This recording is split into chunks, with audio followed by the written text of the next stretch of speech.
Protección de Datos Personales de México, quien ostenta la presidencia y el secretariado de la Conferencia Internacional de Comisionados de Información, es un gusto darles la más cordial bienvenida a esta 14ª edición del EICIC, espacio de diálogo más importante en materia de acceso a la información en el mundo, para posicionarlo como un pilar fundamental de la gobernanza social, económica y democrática. De manera muy especial, me complace mucho en esta mañana que podamos contar con la distinguida presencia del señor presidente de la República, Ferdinand Marcos Jr., cuya presencia realza este evento. Muchas gracias, señor presidente, por esta anfitrionía.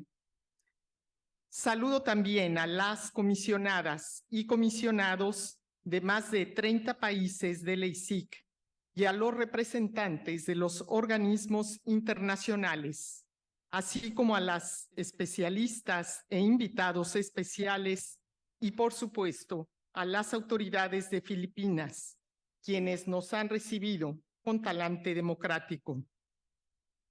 De manera especial, reconozco el trabajo de la Oficina del Programa de Información de Filipinas.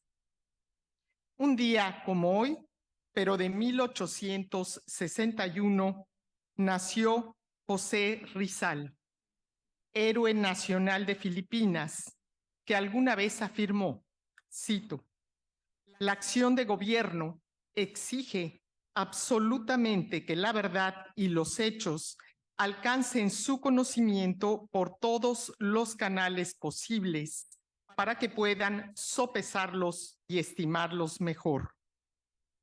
No podría coincidir más con esta información, con lo que él afirmaba, pues precisamente ese es el espíritu que anima los trabajos del EICIC: promover y proteger el legítimo derecho de las personas a conocer sobre la vida pública como una vía para que la verdad y el conocimiento estén al alcance de todas y todos, fomentando gobiernos más abiertos y responsivos, más ahora que los regímenes democráticos enfrentan momentos cruciales de definición. En este sentido, para comenzar con las actividades de la 14ª edición de la Conferencia Anual del EICIC, quiero plantear 3 ideas básicas que nos dan luz sobre la profunda vinculación entre las democracias y el derecho a la información. Primero, debe quedar claro, el derecho a la información y las instituciones que lo protegen son resultado de la ola de transiciones a la democracia de finales del siglo pasado. Basta recordar que en el año 1990 únicamente existían 12 leyes especializadas en la materia. Hoy contamos con 135. Así que no quepa duda sobre nuestro origen.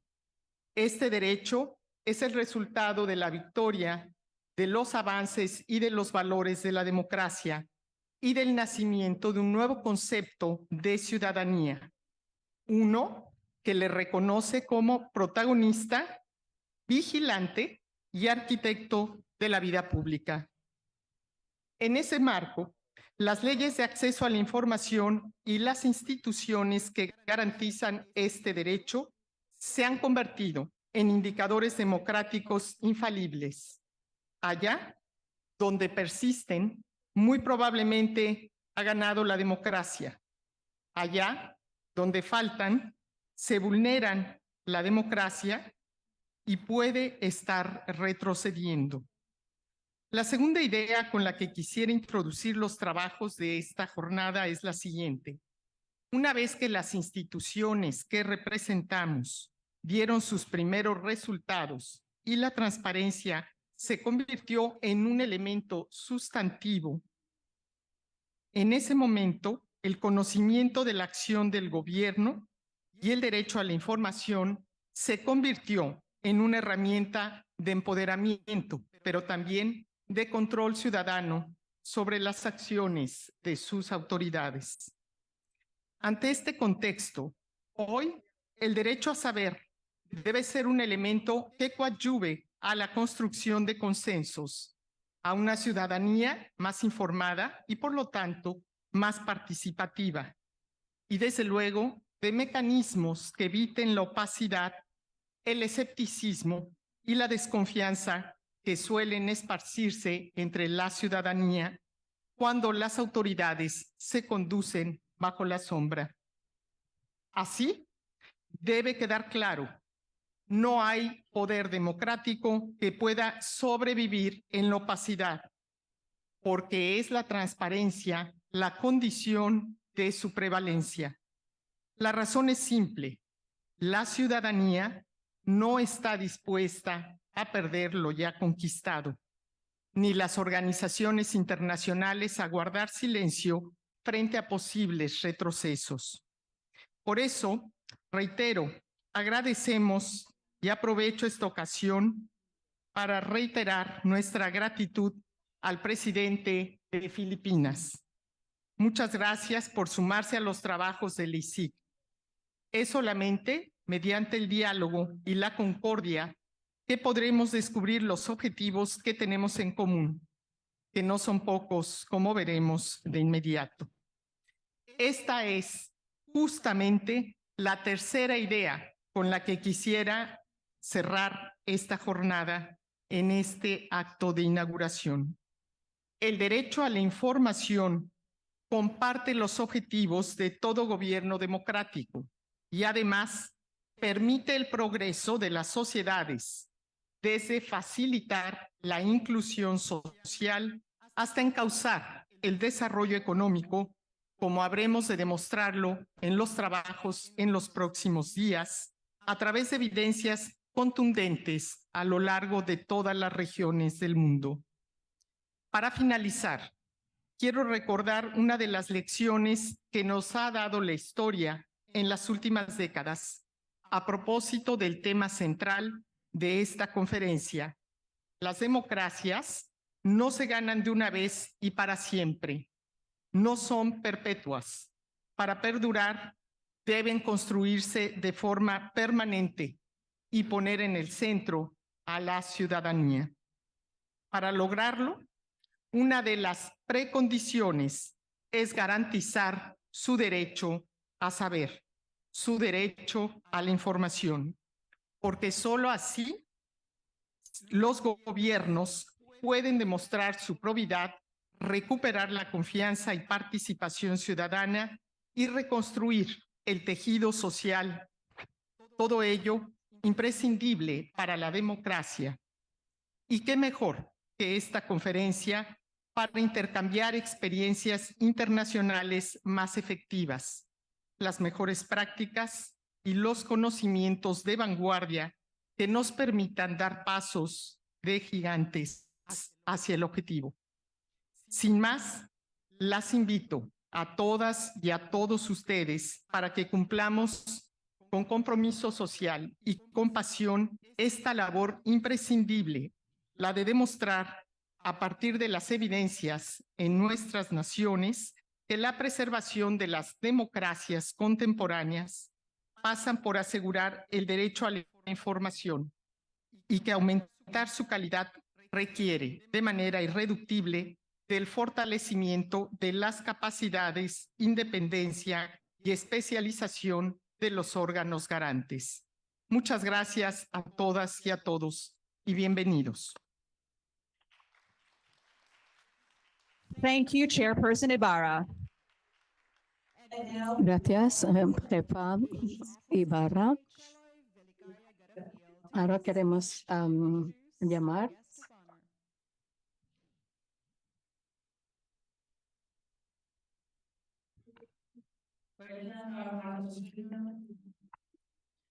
Ferdinand Marcos, miembros de ICIC, Comité Ejecutivo, comisarios, defensores de la verdad, cofuncionarios en el buenos días de parte de la Oficina de Comunicaciones en el programa de la libertad de información en el 14 edición. Aquí les damos la bienvenida a Filipinas. Siendo el anfitrión este año, es un testamento de que el gobierno de Filipinas reconoce el acceso a la información, que es como un fundamento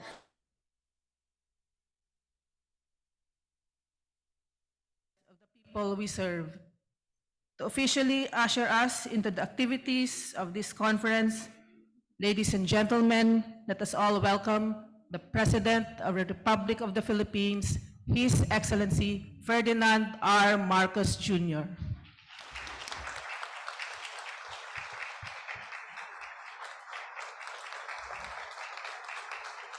Thank you very much, our Presidential Communications Secretary, Secretary Cheloy Garapil, the International Conference of Information Commissioners, President, Commissioner, and Chair, Blanca Lilia Ibarra Cadena, International Conference of Information Commissioners, Chairpersons, and Advocate Pansy Tlacula, Pasay City Mayor Imelda Calixto Rubiano, the officers and members of the International Conference of Information Commissioners, my fellow workers in government, distinguished guests, ladies and gentlemen, good morning. It is with great pride and delight that I welcome our distinguished guests and participants to this 14th edition of the International Conference of Information Commissioners. Our special greetings go to those who are visiting the Philippines for the first time. We hope that your stay with us will be pleasant and has been pleasant thus far. We will do all that we can to make sure that your visit here will be a memorable one. We are very honored not only to have been selected as a host for this year's event, it is also a great distinction to be the first Southeast Asian nation to become part of the IC.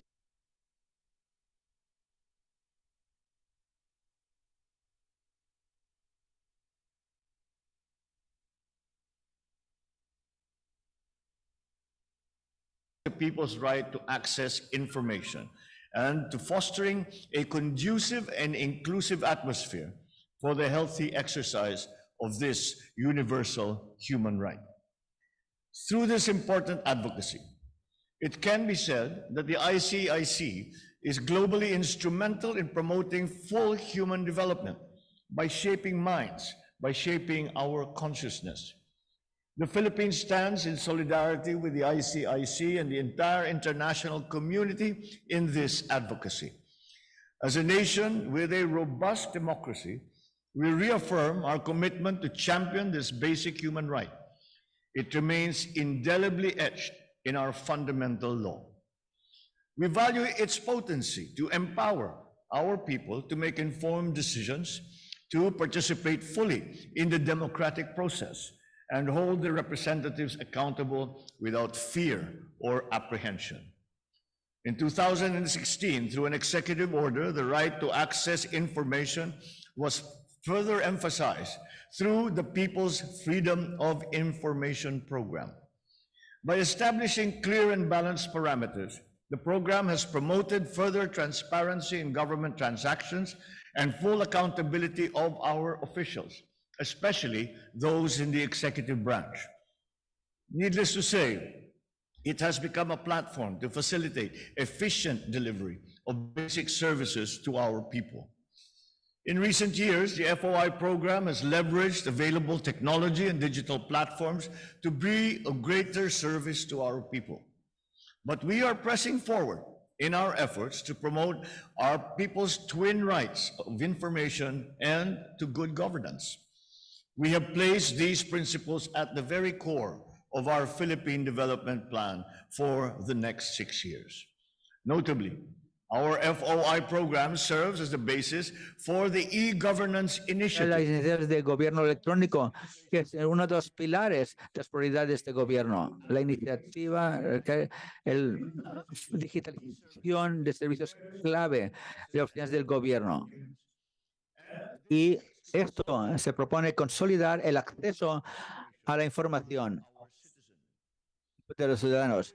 Trabajamos junto con el Poder Legislativo para hacer una ley de gobierno digital o e-gobierno para tener mayor alcance. Por supuesto, también tenemos que hacer que el problema de la libertad de información tiene una campaña contra la desinformación, un problema que en Filipinas hemos sufrido, como también en sus países en todo el mundo. Como todos aquí presentes, también reconocemos que es una cuestión de principio, que las noticias falsas no tienen ningún lugar en nuestra sociedad moderna. Las noticias falsas, el fake news. Después haremos una campaña de información de la alfabetización electrónica hasta la digital, multimedia y dirigida a los jóvenes. Nuestro puede estar celebrar de implementación continua del programa de libertad de elección en parte del Ejecutivo a través de nuestra oficina. En esta situación reitero nuestro llamamiento no solo al Poder Ejecutivo, sino a todos los poderes, el judicial y el legislativo, para que respondan al deseo de acceso a información ciudadana en nuestras operaciones diarias, cotidianas, con apertura y con buena fe. Si no cabe, esto está redundará en nuestros beneficios del gobierno y de crear unas sociedades más sostenibles. Deseamos lo mejor al ICIC en todo el mundo. Compartimos su creencia que lo que están haciendo ustedes hace un mundo mucho más justo, más inclusive, sencillamente dicho, un lugar mejor para vivir. Más allá de esta conferencia, tengo usted la certeza que Filipinas está continuando a promocionar la libertad de información con un enfoque exclusivo en que toda sociedad, toda nación está trabajando para que este gobierno no sea solo efectivo y eficiente, sino que sea transparente y responsable a nuestro pueblo. Yo espero y hago votos que su estancia aquí en Filipinas sea significativa e inolvidable. Y lo que es importante, espero el éxito y el impacto duradero de este acto y las siguientes ediciones. Mabuhay, el ICC, viva ICC. Y viva todos los ciudadanos de Tagalog de la ciudadanía informada. Gracias, señor presidente. At this point, may we request the president to kindly grant Mr. Que nos otorgue la oportunidad de tomar fotografías. Pedimos ahora miembros del comité ejecutivo del ICIC. El primer grupo, primera tanda, ¿recuerdan ustedes?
Thank you. Please exit to your right. Next set of ICIC members, you may now proceed on stage.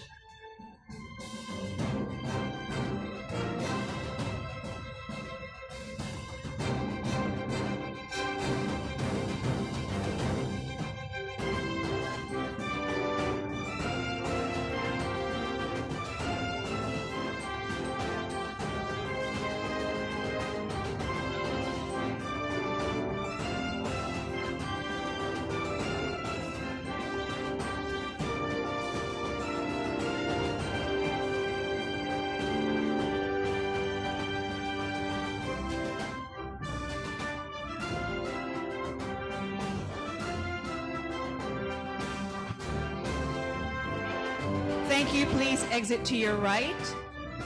Next set of ICIC members, please proceed on stage.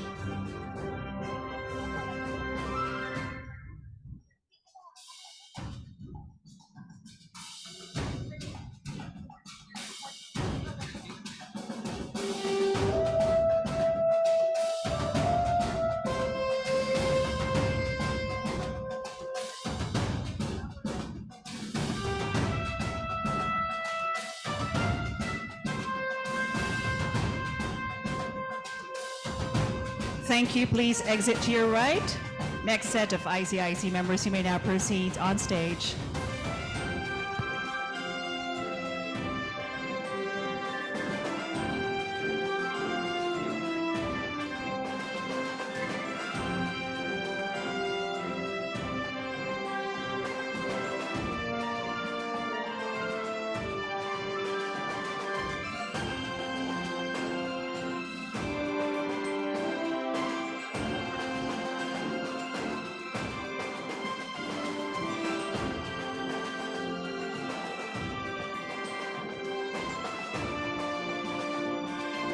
Thank you. Please exit to your right. Next set of ICIC members, you may now proceed on stage.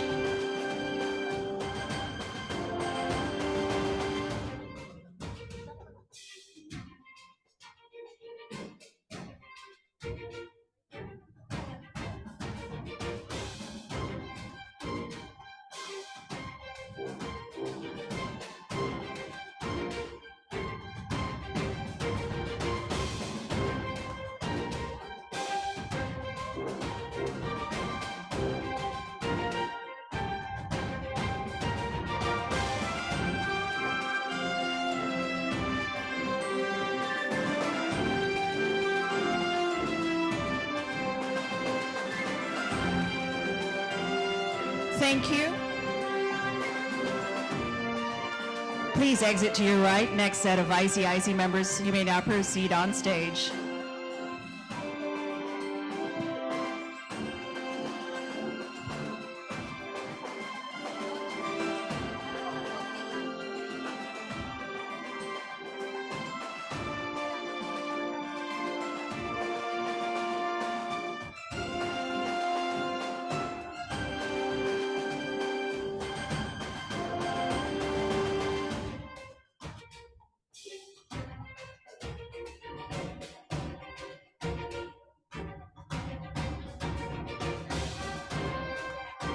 Thank you. Please exit to your right. Next set of ICIC members, you may now proceed on stage.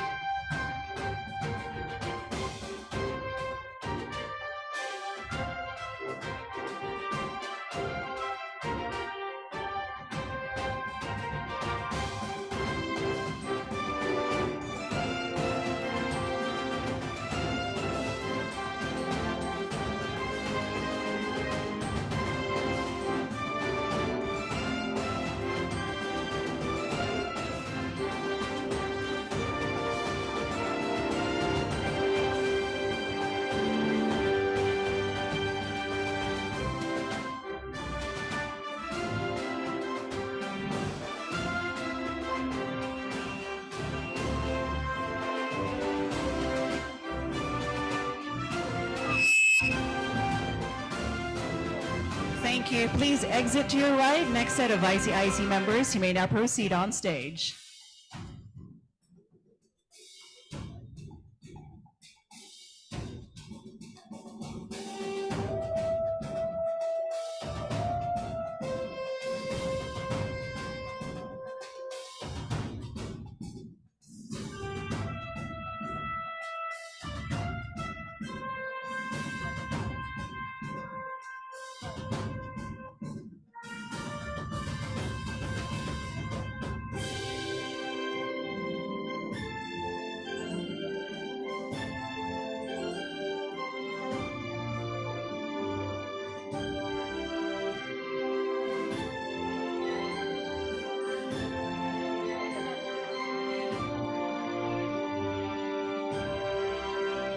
Thank you. Please exit to your right. Next set of ICIC members, you may now proceed on stage.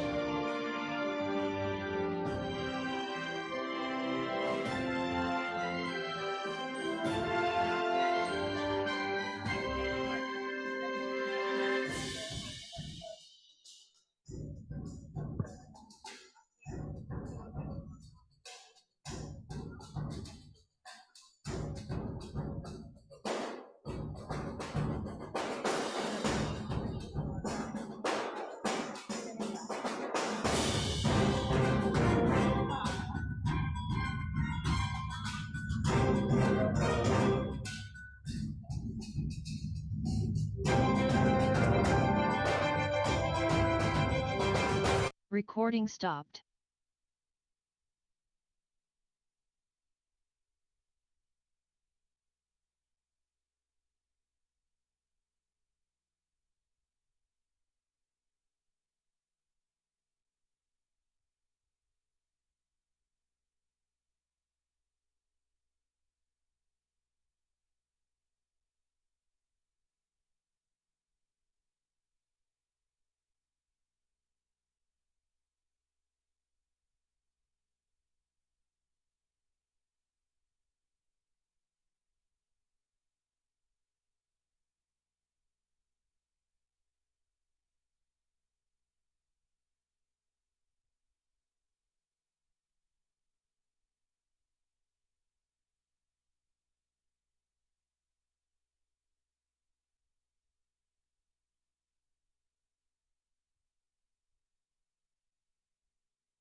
the safety of all people present here.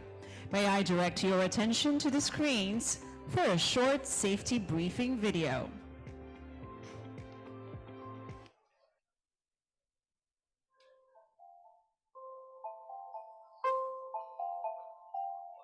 When you hear this sound, it means that we are having an emergency situation. But there's no need to panic.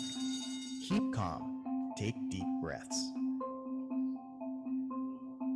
and follow these safety reminders.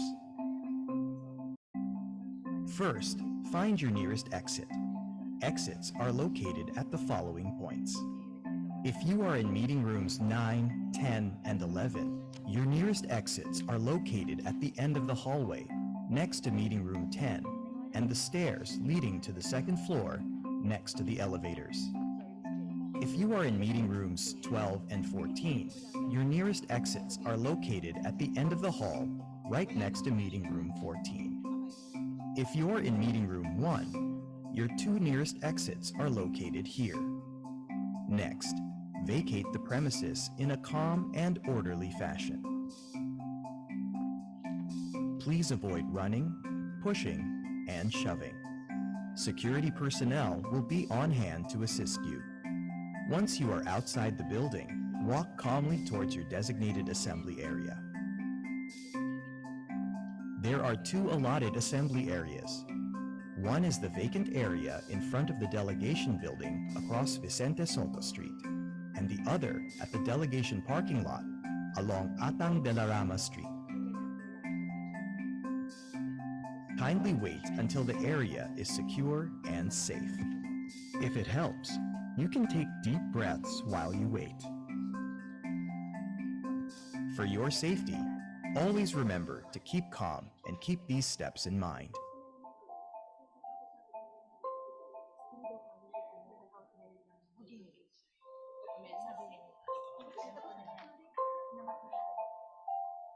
When you hear this sound, it means that we are having an emergency situation. But there's no need to panic. Keep calm, take deep breaths, and follow these safety reminders. First, find your nearest exit. Exits are located at the following points. If you are near meeting rooms 2, 3, and 4, your nearest exit is located at the stairway at this end of the hallway. If you are near meeting rooms 5, 6, 7, and 8, your nearest exit is located at the stairway at the other end of the hallway. If you are near the banquet hall or the executive lounge, your nearest exit is at the end of this hall towards the delegation building. If you're in the cafeteria, there is an exit near the stairway. Next, vacate the premises in a calm and orderly fashion. Please avoid running, pushing, and shoving. Security personnel will be on hand to assist you. Once you are outside the building, walk calmly towards your designated assembly area. There are two allotted assembly areas.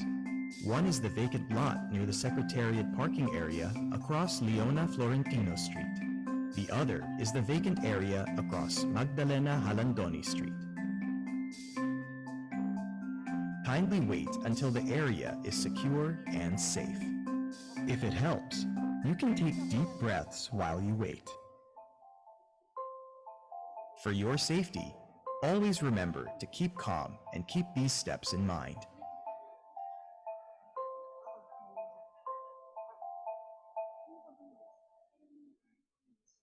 To commence the 14th edition of the International Conference of Information Commissioners, let us hear from the President pro tempore of the Senate of the Philippines, Senator Loren Legarda.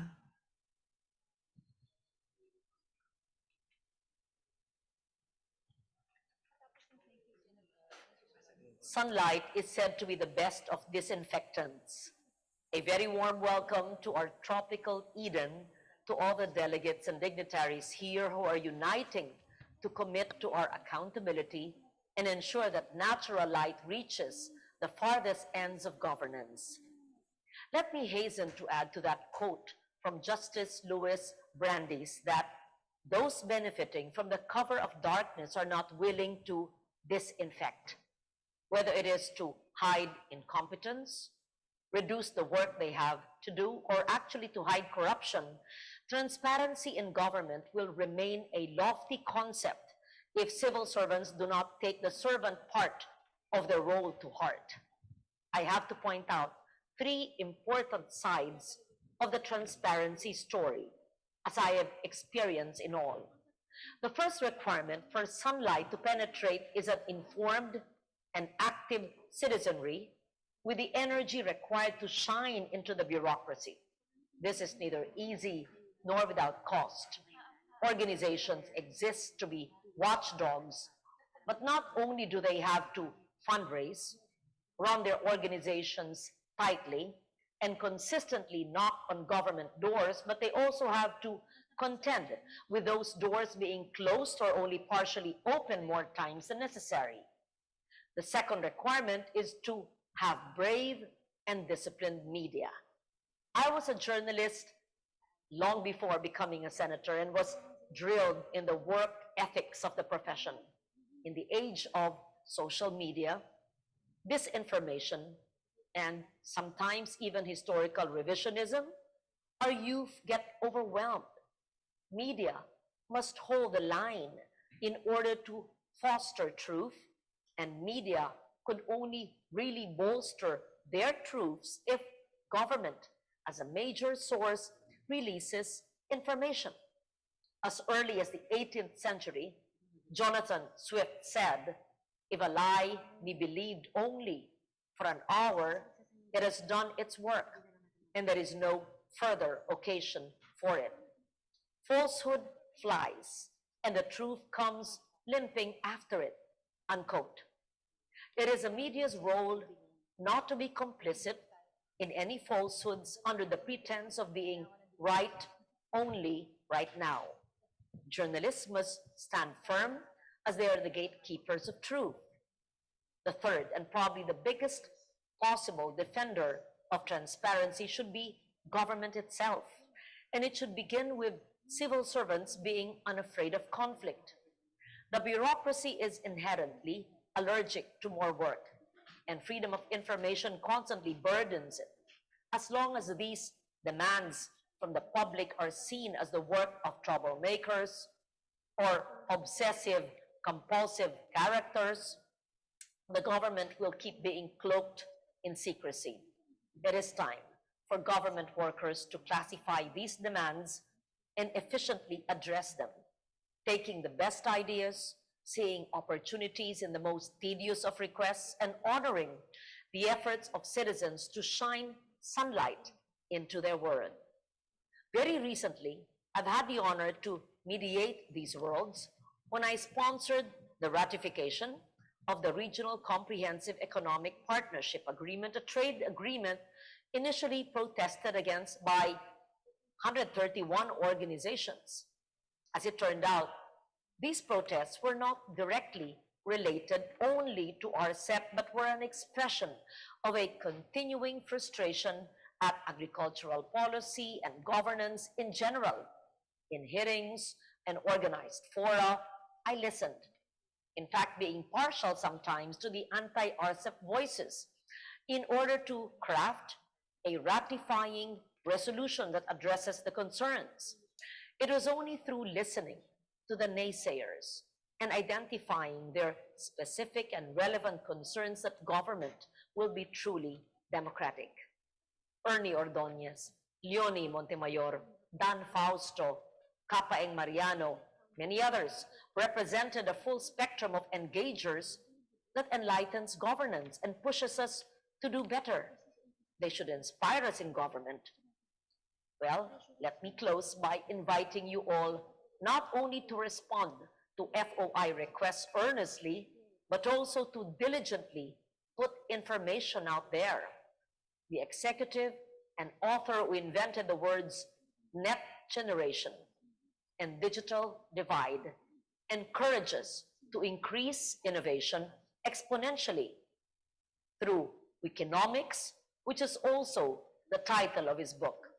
It encourages full and open access to as much information as possible and does not always keep our cards close to our chest because the gains from the hive mind are greater than the risks. There is always a greater benefit to asking the citizenry to contribute their best thinking on societal problems because they have information at hand, and this can truly help. Great examples are government apps that allow citizens to access maps, documents, even contact information. The app of the Department of Environment and Natural Resources allows any citizen to determine with an acceptable level of accuracy whether he is standing on forest land or a protected area. It shows all the sites of the government's reforestation programs, which areas are mining reserves or ancestral domains. It should be a great help to local government planners if only they are able to download it. I invite the government to see these apps not as threats to their domain, but as opportunities to create a sea change and get inspired in their careers. To see these open measures as true opportunities for making their mark and leaving a legacy. Just some of my thoughts. Thank you very much for this opportunity to join you virtually. Isang lunti ang Pilipinas sa ating lahat.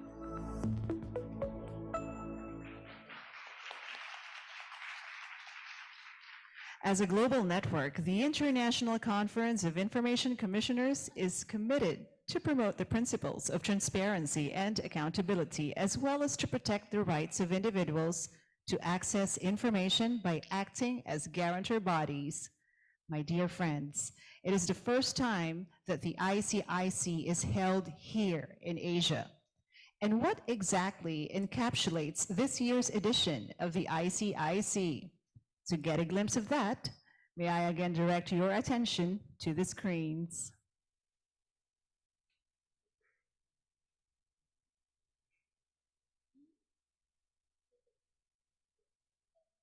Imagine a society where access to information is the norm, a mechanism available to perform checks and balances in government, a system ready to provide data to the citizens, an institution dedicated to achieving growth and progress.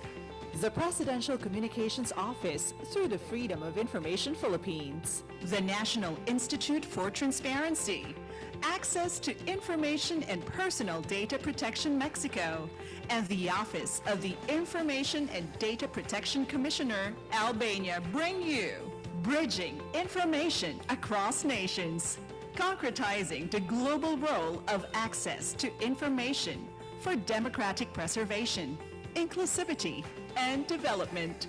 We dive into the micro and macro perspectives of information landscapes across the globe, magnify and heed concerns, tackle approaches and solutions, bridge the narratives, and devise strategies that will effectively promote and protect the right of people to access information. We shall see, hear, and feel how states capitalize on access to information to keep their pace in the information ecosystem, and to assess how the system fuels the minds of the people and the society they create. And where else to have these conversations but within the dynamism of Asia, cradle to the world's earliest civilizations, nestles majestic landforms and pristine waters, fosters ancient wisdom with urban living, and now the powerhouse of innovation. Asia is a nurturing field where we can expand horizons of access to information narrative. Right here in the economic, social, and cultural center of the Philippines, the cosmopolitan city of Manila. This year of 2023, on the 20th founding anniversary of the network, let us engage in meaningful discussions and propose powerful solutions. Let us do our share in the protection of access to information as a fundamental human right. let us work toward achieving positive change to bridge information across nations. This is the 14th edition of the International Conference of Information Commissioners. The planning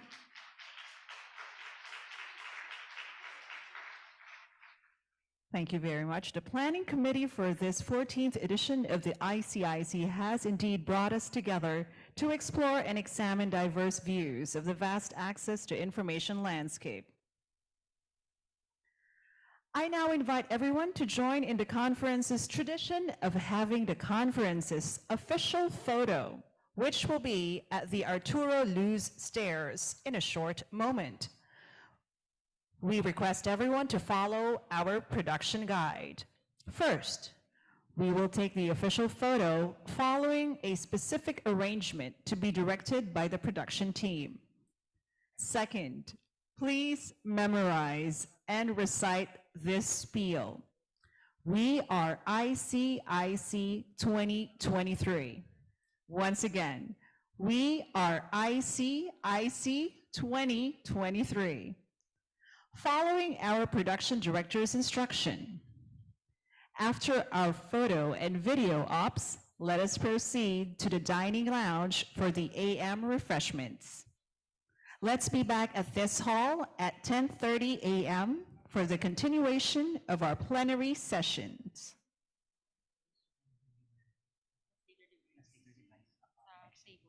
Please surrender your translation devices upon your exit at the hall.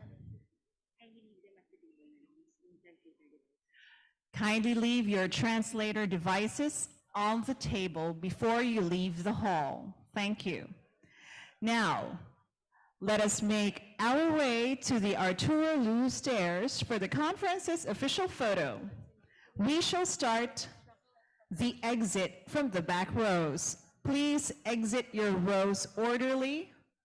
Our ushers will guide you. We shall start the exit from the back rows. Please exit your rows orderly. Our ushers will guide you. Thank you.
what it looks like and feels like, and to welcome you all to the Philippines.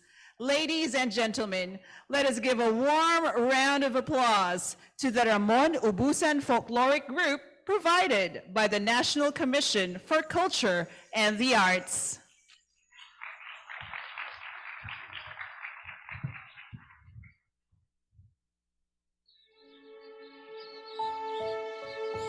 Sa bawat pagsikat ng araw, kagandahan ay matatanaw.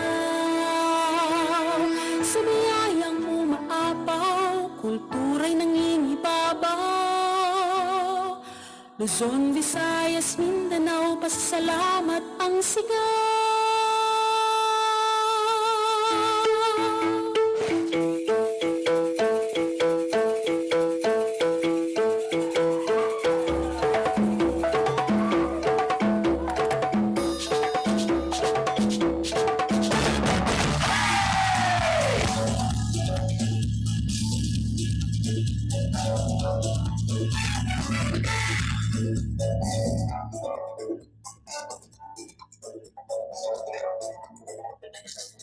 Unang tambon ay ating suyan, sa musika'y iindak ang katawan.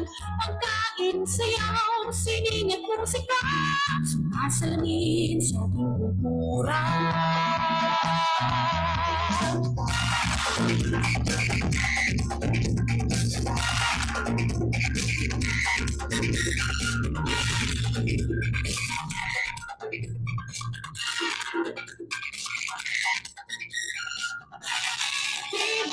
Tunay kang nagniningning sa bawat pagsikat ng araw, kagandahan ay matatanaw. Sa biyayang umaapaw, turay nangingibabaw. Luzon, Visayas, Mindanao, pasasalamat ang sigaw.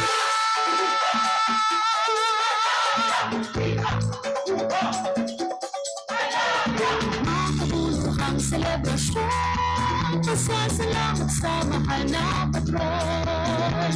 Ang tunay na pagdiriwang, pasalamat sa kasaganahan.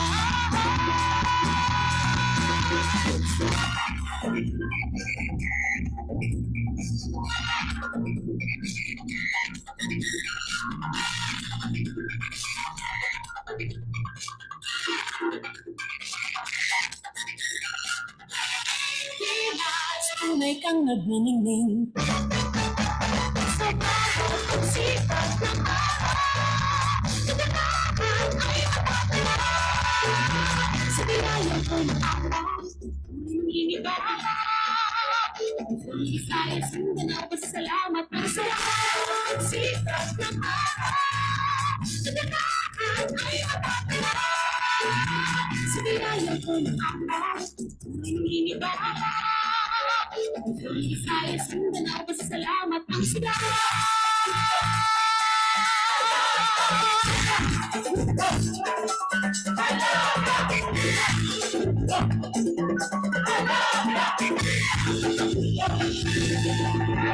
Halina't ating tuklasin, ipatawid ay liparin, iyan dagat ay sisirin, iyan bundok ay akitin.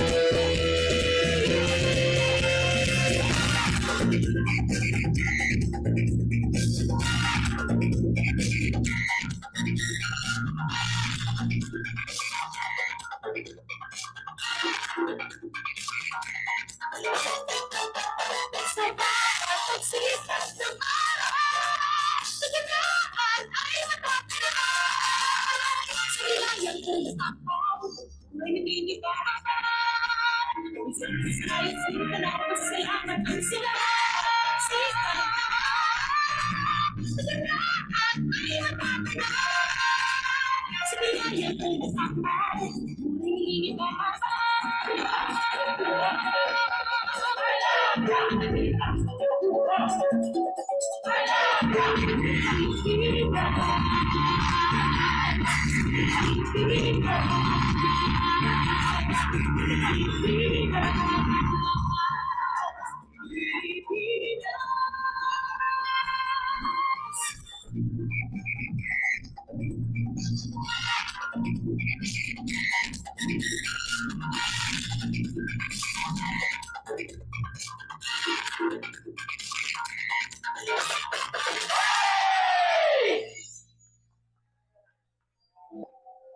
Thank you so much, Ramon Ubusan Folkloric Group, provided by the National Commission for Culture and the Arts. Let's give them another round of applause.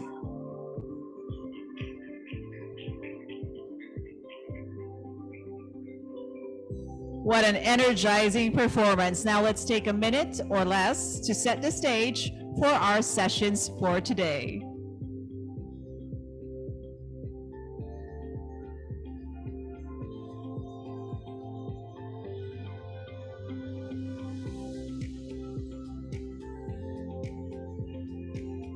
Let us get to business with the first of the many interesting sessions we have in store for everyone today. First off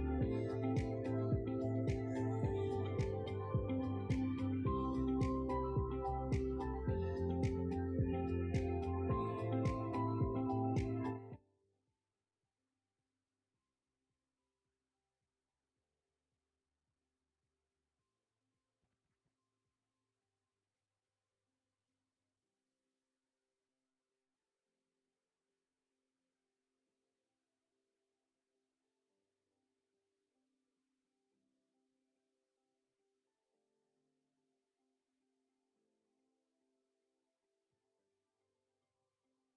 access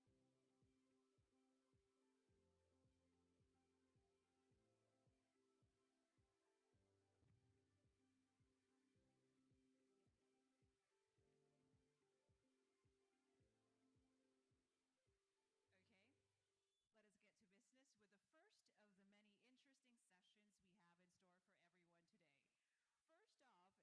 To further expand on this session, I now turn over the floor to the chairperson of the Information Regulator South Africa, Pansy Tlakula. Let's give her a big warm round of applause. Thank you very much, and good afternoon. I don't know, I've even lost track of time. I think it's still morning. Good morning, everyone. I think first and foremost, let me take this opportunity to just thank our host, the Oversight Body of the Philippines, for this wonderful, wonderful occasion. Everything so far has been so good. It has been so well organized. Can we please give them a round of applause?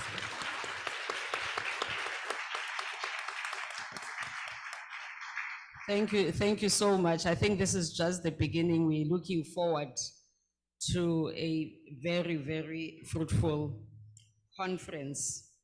As we know, the theme of this conference is bridging information across nations, concretizing the global role of access to information for democratic preservation, inclusivity, and development.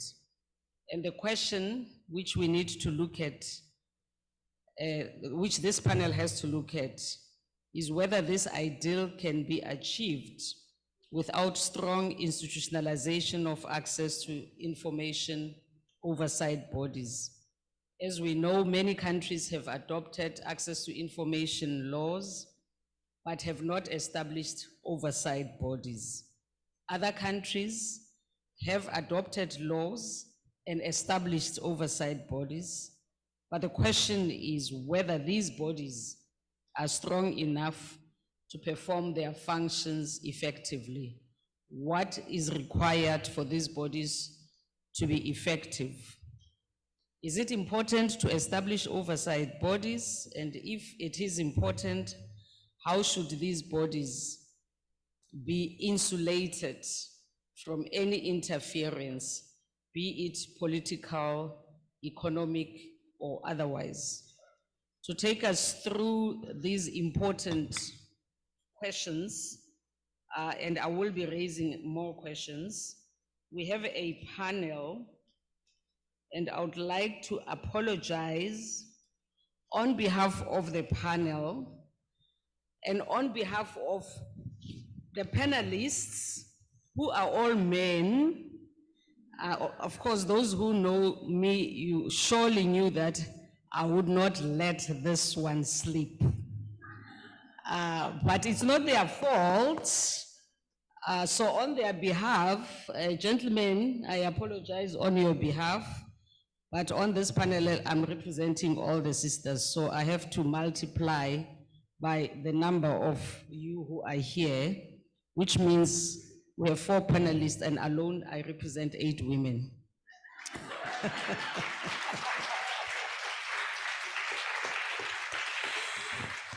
Thank you very much.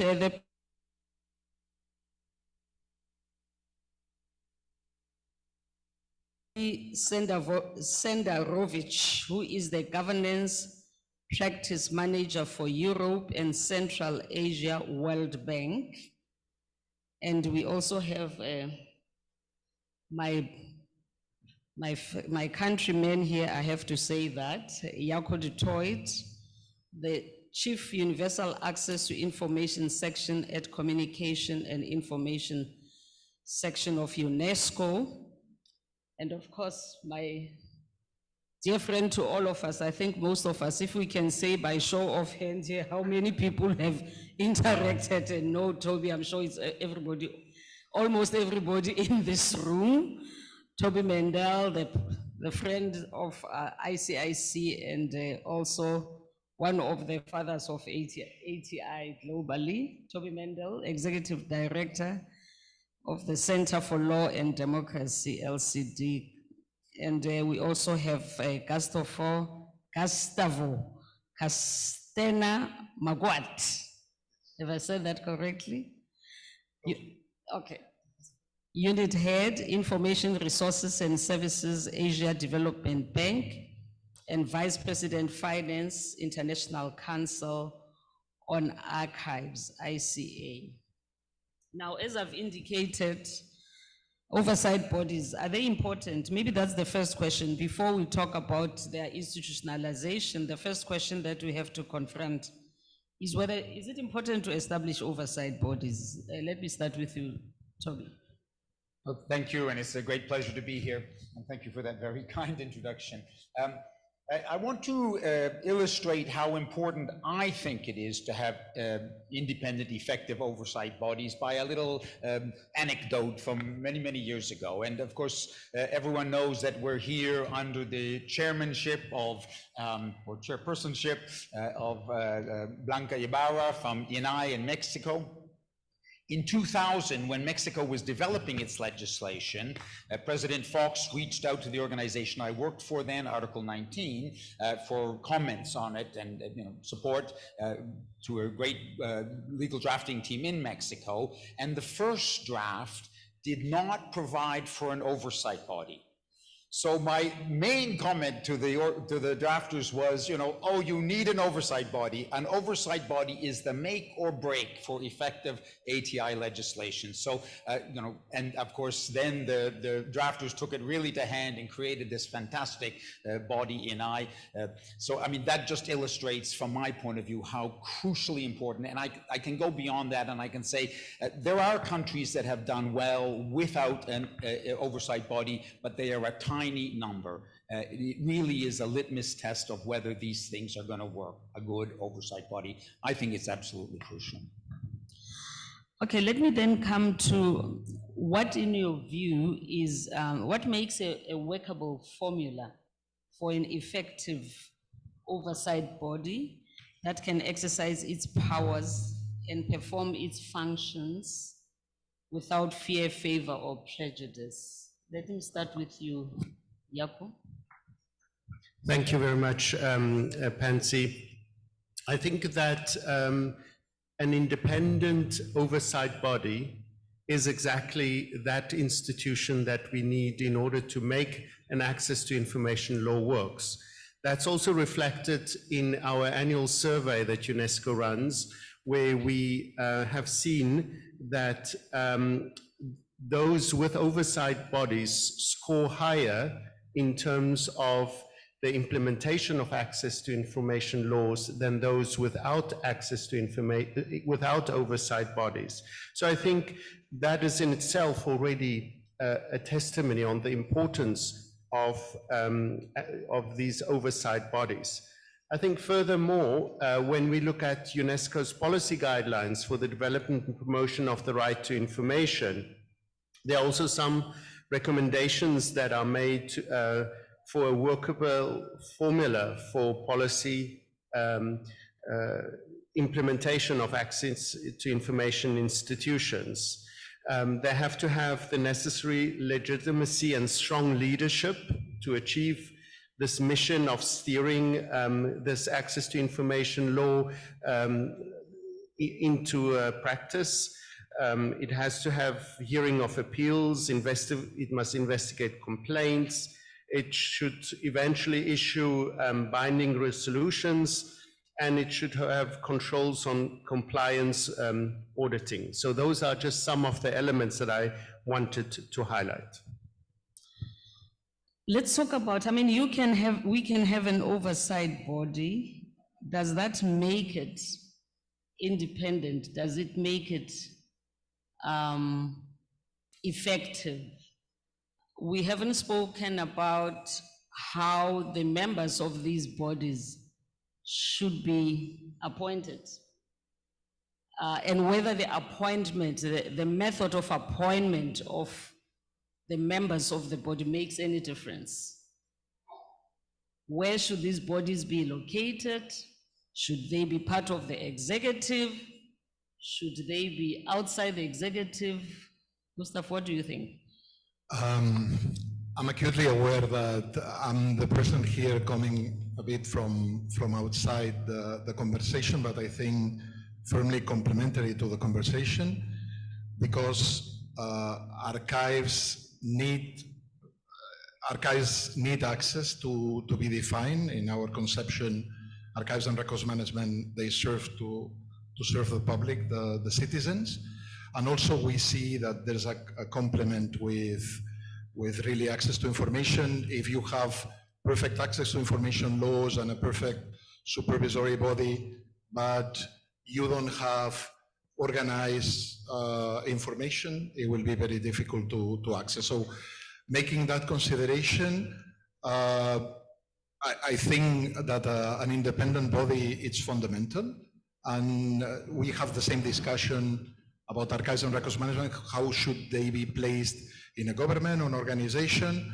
As high as possible and independent. I wouldn't say possibly not within the executive, because that would kind of compromise a good formula would be, for example, reporting to parliament, or there could be several formulas. There's not a perfect approach, but that independence cannot be questioned.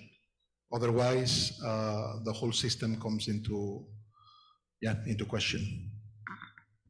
Toby, you want to weigh in on this? Yeah, well, first of all, the key role of these bodies is to oversee the public authorities which are obliged under the Access to Information Law, which is not only the executive, but it is dominantly the executive, so they certainly have to be outside of the executive, independent from that.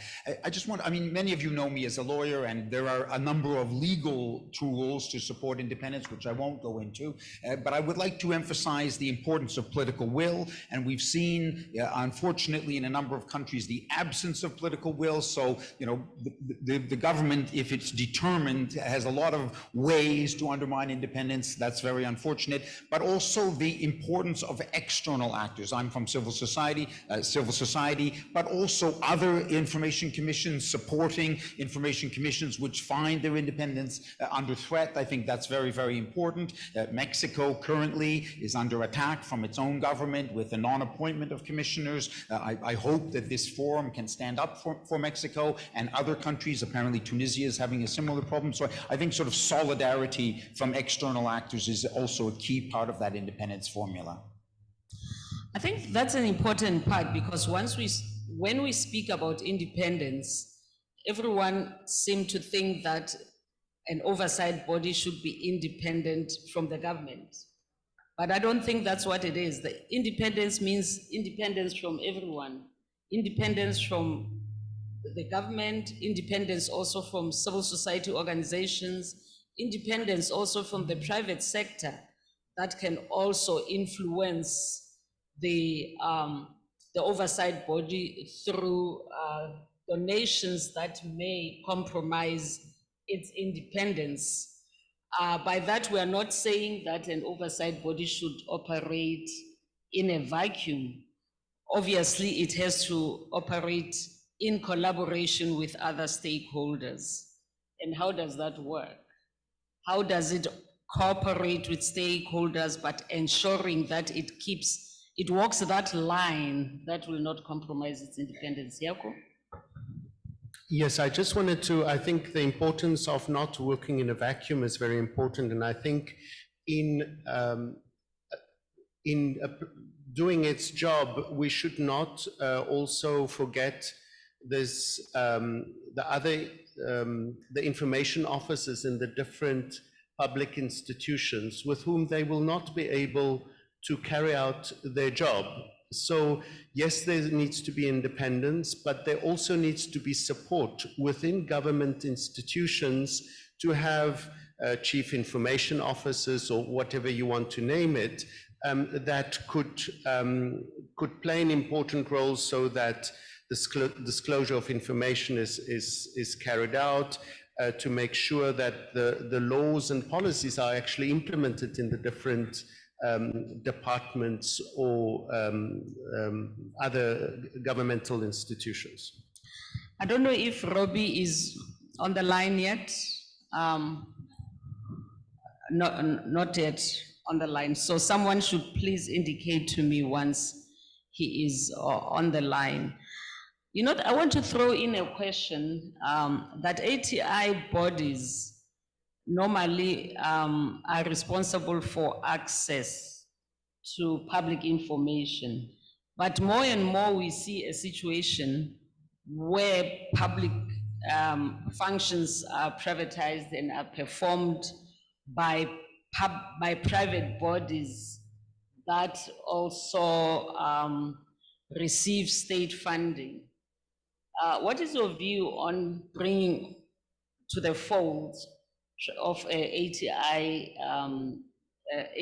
laws, private bodies? I'm asking this question because in my country is one of the few where ATI applies to both, access to information applies to both private and public bodies. And in my country, anyone can request information from a private body if one requires that information to exercise any of their rights. What's your view on this, extending the mandate of ATI bodies? Well, I think the principle of openness and open societies and knowledge societies exactly rest in the fact that we need more access to knowledge and information. Now, if it's private or public, I do think it could contribute to the developmental process. It could contribute to people making informed decisions. So I think as a principle, it is something to which we should strive to make sure that more and more information, either public or private, are actually accessible for the public, for institutions, so that they could make decisions, so that they could create jobs out of it, so that they could help society in moving forward. So I think as a principle, that is a very good thing. When we look specifically at to which extent it is encompassed into laws, I don't think there are many of the countries that are as far as South Africa, even though the Pan-African platform to access to information actually called for the inclusion also of access of public and private access to information to be advanced. So I think we have a president also there from South Africa, that it is definitely an element to which we should strive to. And then when we look at the role of institutions and oversight bodies in order to enforce that, of course, it should be in tandem with what the law foresees. But do our oversight bodies have the capacity actually to do that today? And what capacity do they need in order to also take up that additional task? And that is a question. Mr. Fong? Yeah, this brings an interesting question. If you reflect upon it, the digital memories of our citizens are in the hands of private companies. And how much access can our citizens exercise to these companies? It's really under question. So I really agree with the principle, and I think that's what you have done in South Africa is possibly the way to go, but it will face certainly difficulties because these big companies will absolutely refuse to fold. Toby?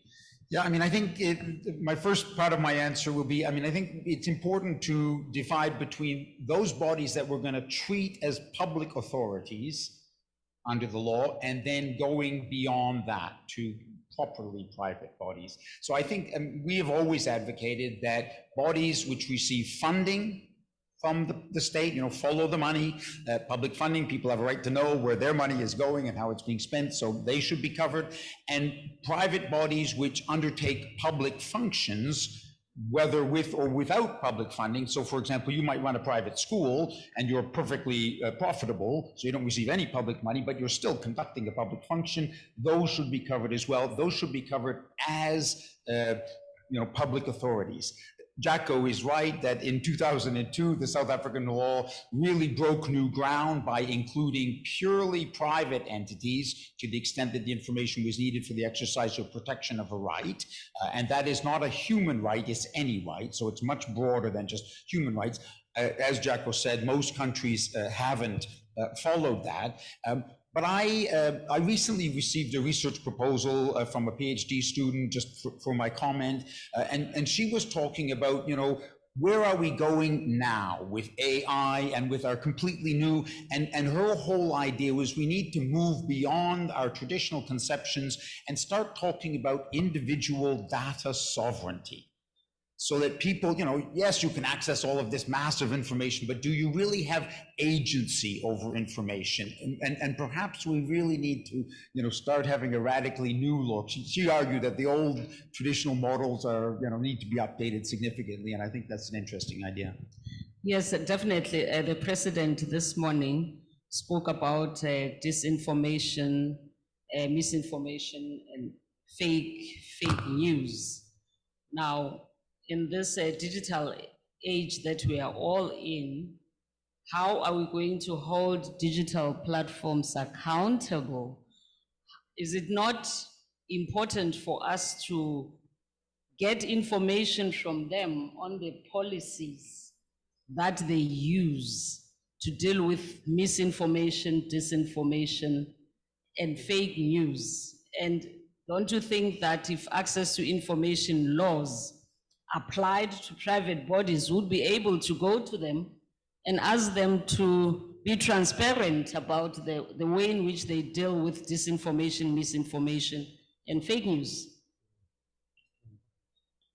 Do you want to say anything on that? Because I think that's the new frontier that we are all confronted with.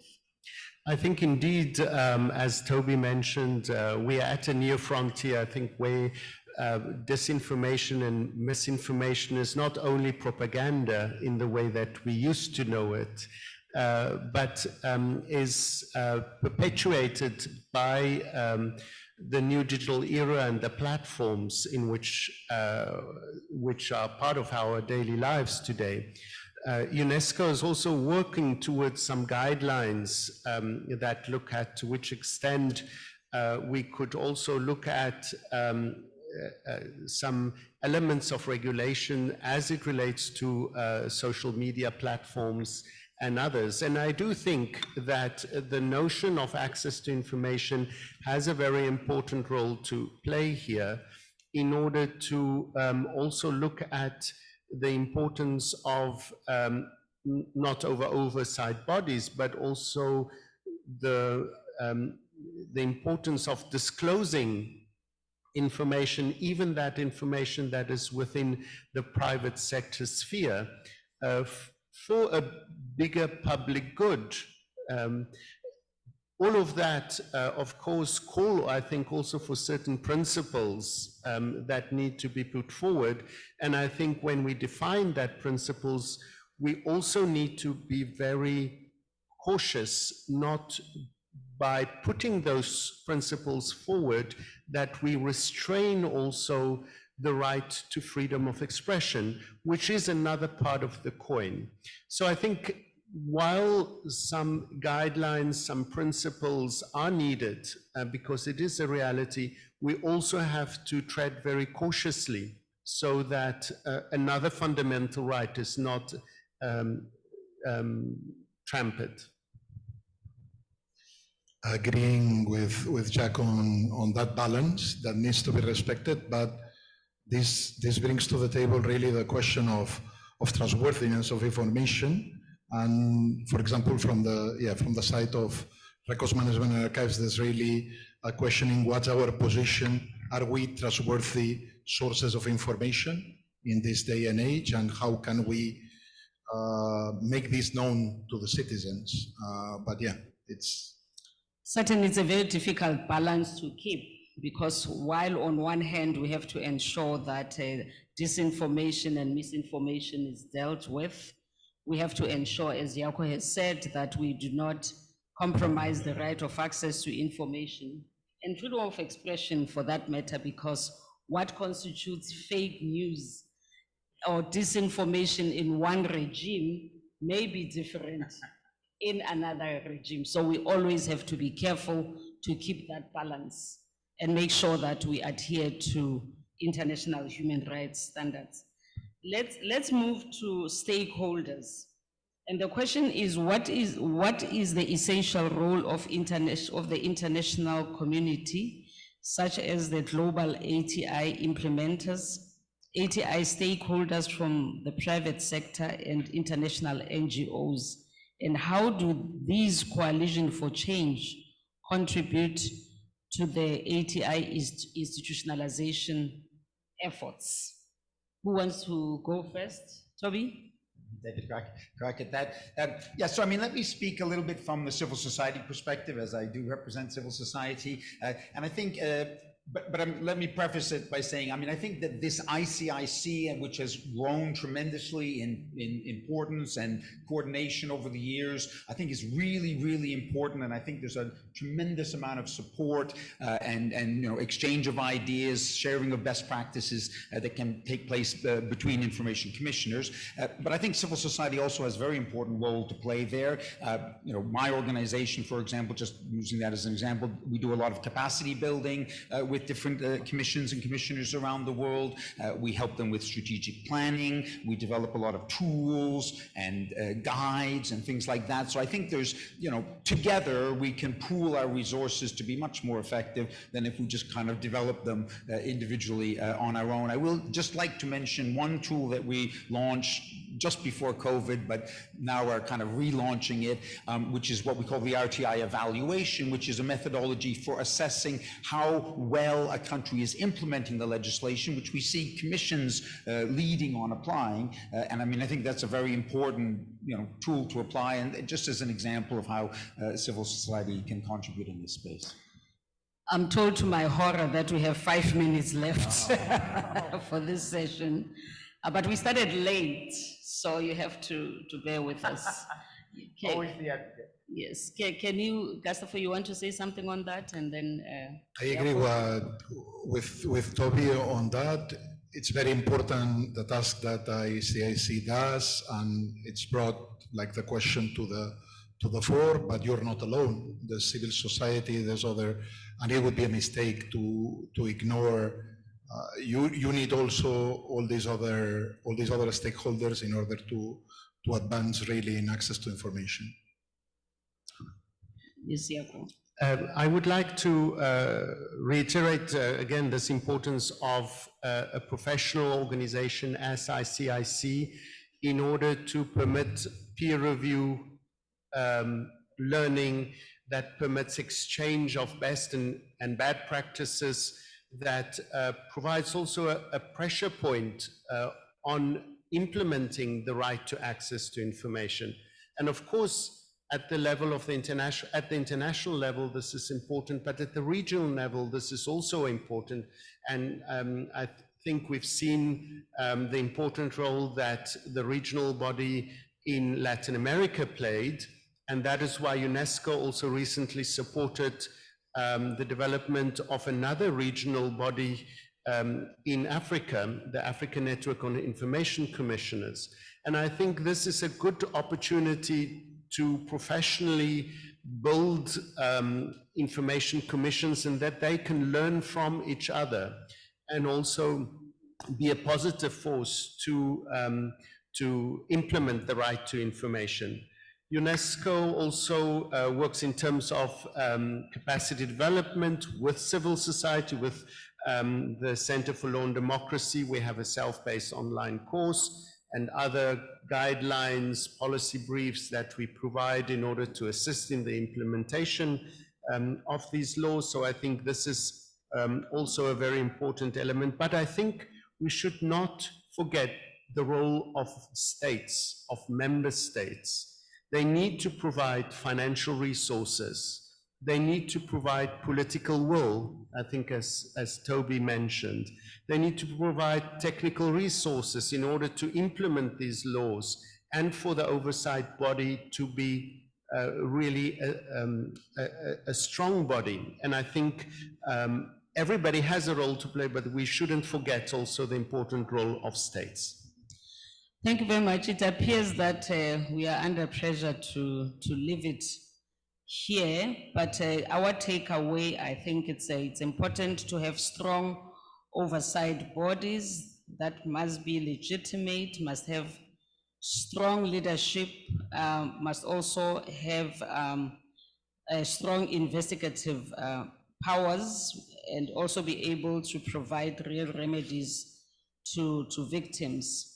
And I think the issue of record management and archives is very important, because in so much we can want to implement an ATI law, but if there are no records, then it becomes almost impossible to do that. Political will is important, also provision of financial resources, and there's a new frontier that we are confronted with of misinformation, disinformation, the responsibilities of digital platforms, and in as much as we can apply ATI laws to these bodies, we always have to be mindful of keeping a balance between the right of access to information and also freedom of expression and access to information. Civil society is important. Peer review is important as well. And I think the importance of regional bodies to provide support and peer learning is also important. I think we can only go this far, lots to talk about. Unfortunately, no time to interact. I think it's important in forums like this that there must be enough time for interaction so that we can hear from the participants. But unfortunately, we have to leave it at this. Can we give the panelists a round of applause, please?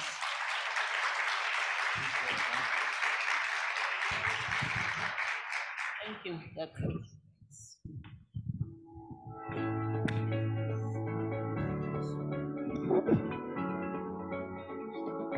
Thank you very much, Chairperson Pansy Tlakula, Chief Yako Dutoit, Executive Director Toby Mendel, Robbie Senderovich, and Gustavo Castaner Marquardt. Thank you so much. Let's give them another round of applause.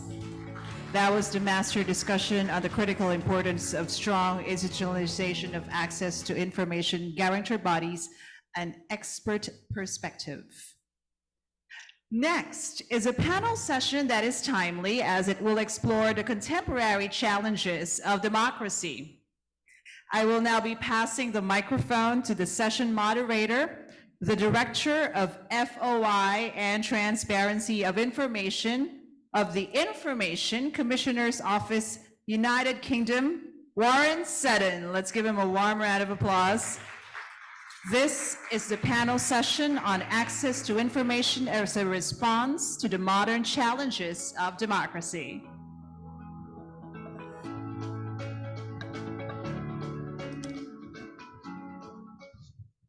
Hello, there we go. Excellent. I'm very glad that we're the second session and that we didn't have to follow the dance routine. It felt the performance expectations would have been very high. I am delighted about the panel that we're about to do today.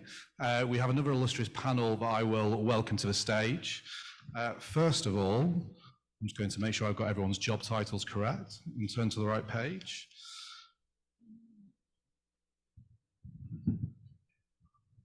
So first of all, I'd like to welcome Julia Shaklai to the stage. She's the Head of Data Protection at the National Authority for Data Protection and Freedom of Information from Hungary.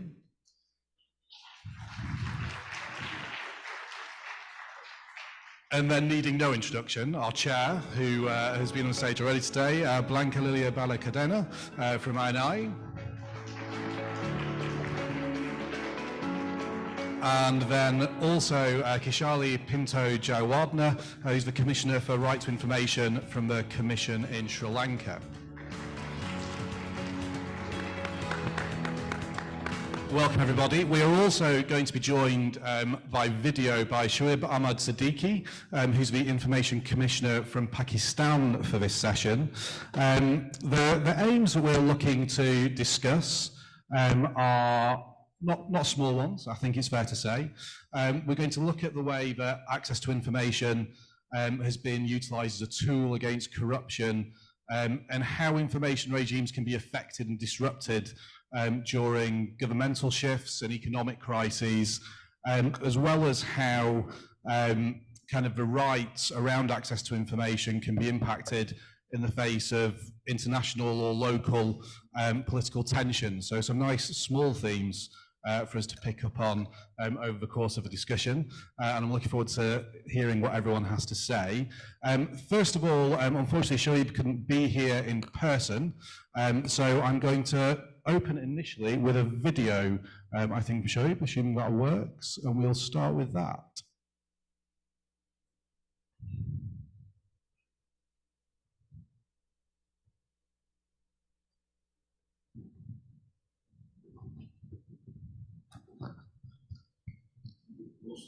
The most merciful. I am very happy to be represented at this August gathering and representing my beloved country, Pakistan, where I am holding the position of Chief Information Commissioner under the Right to Information, Access to Information Act 2017. As you all know, access to information and right of a citizen to know is a very important obligation for the state. It is guaranteed in our constitution. It was framed by the parliamentarians, lawmakers in 1973. And at the moment the nation is celebrating 50th year and jubilee of adoption of the Constitution of Pakistan. So under the Constitution, Article 19A provides right to information to its citizens, to the citizens of the country, with certain and usual restrictions. And accordingly, under that enactment, under that provision of the Constitution, the government of Pakistan, the Parliament of Pakistan passed an act in 2017 known as the Access to Information Act 2017, which provides very wide amplitude of access to information in respect of public bodies controlled or operated by the government to know a lot about it protects the rights of the citizens to know about the working of the government and its departments, which is aimed at promoting transparency, accountability and good governance. And obviously on top of it is the observance of citizens' right to information. The Pakistan Information Commission is working in an independent manner without any political interference and without any influence of the political and other realities on ground. The Commission is discharging its functions in a very, very professional and judicious manner. And I'm happy to tell you that in many instances information has been got secured to the applicant. This is without cost.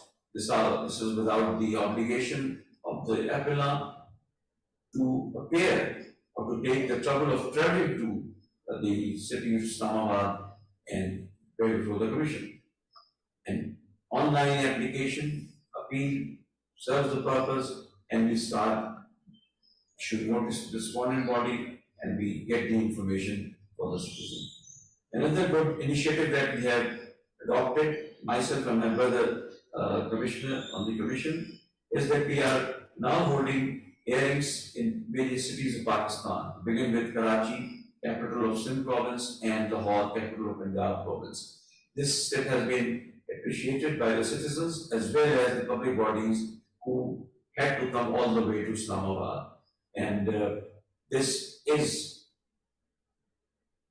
with the thought of integrating the people of this country. Provincial information commissions have also been established in the 4 provinces of Pakistan, with one exception, that is Balochistan, where the commission is under the process of being notified. So, let me assure the honorable gathering about the commitment of the Pakistan government, Pakistani people, and the Pakistan Information Commission to the right of information inherited by a child who is born in the country. So we are obliged and we are mandated to provide them information. The law is very people-friendly, citizen-friendly, applicant-friendly. And there are very few exceptions which probably you will find in many other countries also, relating to national security, relating to certain decisions which are to be kept classified. Compliments to the organizers for holding this event, and I hope this becomes a regular feature. And at the same time, Pakistan Information Commission extends its compliments to all the delegates and assures the world bodies about excellent performance as far as protection of citizens' rights regarding information is concerned. Thank you very much.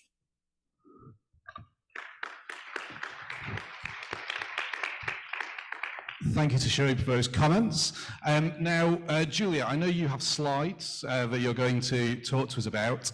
If we could arrange those to be brought up. And you're going to look at how kind of political and military conflicts are affecting access to information and other related rights in the current environment.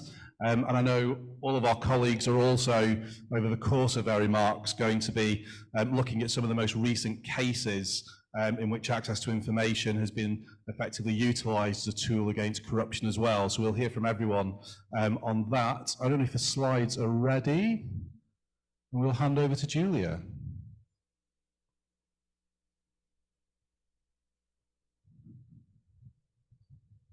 Or you might be winging it. It was one of the two. Okay, there we go. Yeah. So thank you very much. So sadly enough, there is a civil war in our neighborhood between the Ukraine and Russia. And for your better understanding, I've prepared some slides. Next, please.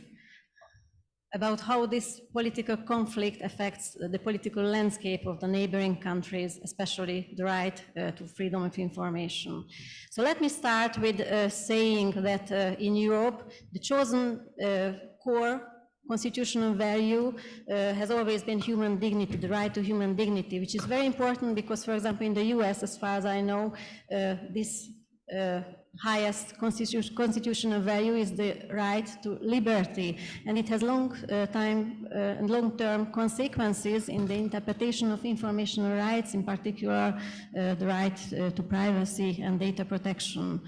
And Europe is facing serious challenges. These list is a quotation from the official communication of the European Union, which is our political and economic community of 28 member states and many candidate states, including the Ukraine. You can see the challenges are very global challenges: the economic crisis from 2008, the migration crisis which followed, the rapid technological change, including the introduction of artificial intelligence, the COVID, and of course the war in Europe, which is the largest conflict in Europe since the Second World War. So you can imagine the measures and the suffering, especially the civilian population goes under at this time. So next slide, please. No? So, if you are familiar with our history in Central and Eastern Europe, you must know that informational rights have a little bit different meaning for us as for our colleagues living in peaceful Western democracies.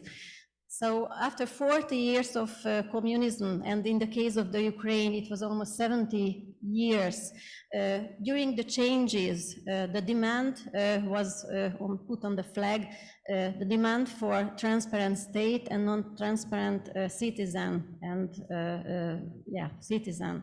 So glasnost was, which is an old Russian concept relating to openness and transparency, was first communicated by Mikhail Gorbachev as a political slogan for increased government transparency in the Soviet Union and later on in the countries of Eastern Europe. So transparency and freedom of information played a vital role in the democratization process.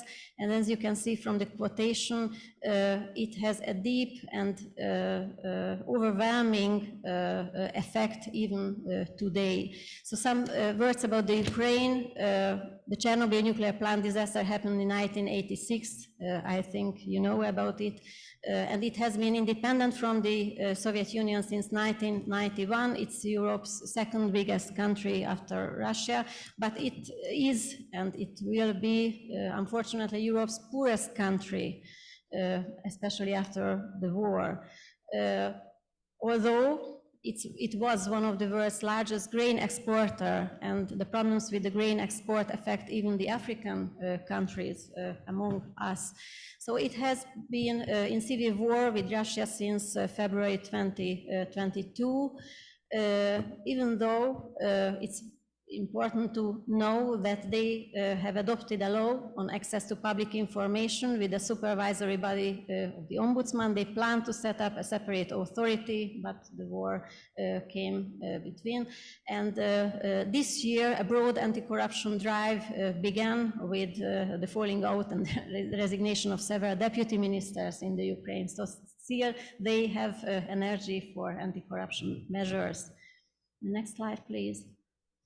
So here you can see the main effects, displacement of the people.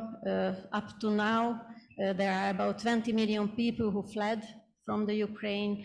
And of course, we have problems with the supplies coming from Russia and coming from the Ukraine, especially the oil and gas resources. Why is it important? The next slide.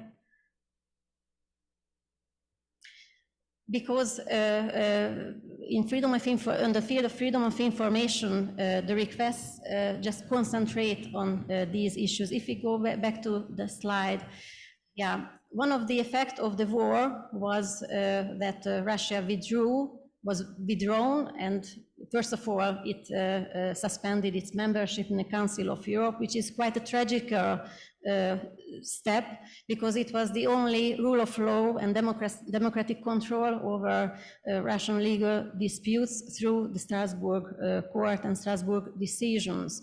And in Russia, of course, a ban of Western social media was introduced. And in Central Asia, there is a marked deterioration in the press freedom situation. But in the Western countries, there was also a very negative effect, a kind of restraint in this fundamental right to information.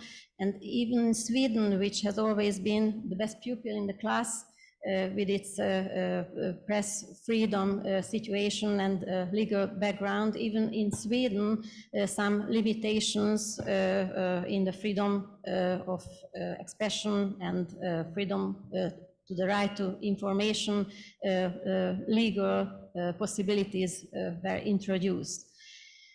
So it is, you can see a UN call for a joint statement against Russia's invasion and on the importance of freedom of expression and information in this wartime situation. Next slide, please. So just answering the original questions, how does the war between Russia and the Ukraine affect access to information and other related rights? In Hungary, because of the COVID, we were living in a state of emergency, which is a legal possibility incorporated in our constitution. And the state of emergency situation was extended because of the war in the neighborhood. So that is quite a serious effect on us. Speaking about the right to know rights, the good news is that from this year, this extended deadline period was taken back to the original 15 plus 15 days. And of course, specific individual data requests we meet. Here you can see 3 examples, and these examples we are dealing with in our supervisory work because, of course, the requests were rejected, referring to foreign policy interest or referring to customs secret or referring to national security. Next slide, please. So I have asked some colleagues from this region, and Martina answered very quickly. So they experienced an increased volume of requests to access to information at the federal level with 2 main areas of focus on securing the energy supply, which I mentioned at the beginning is quite a serious and big issue, and on Germany's contribution to military support to the Ukraine. You must know that Germany is supporting Ukrainian fight on a serious level.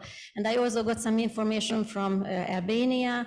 They said that they haven't experienced increase in the number of specific questions and complaints, but in the social media, fake news and misinformation, disinformation arises concern among the NGOs. So these are these subjects which are being brought up by this tragic situation. And as Mr. President and Mrs. President of the Senate, as well as in the former panel, it was mentioned that these are the new trends we have to deal with. And in my opinion, this wartime situation just increases the negative effects even in this direction. So the only solution, even in the field of right to know, would be the peace immediately. Thank you very much, Julia. That's fascinating.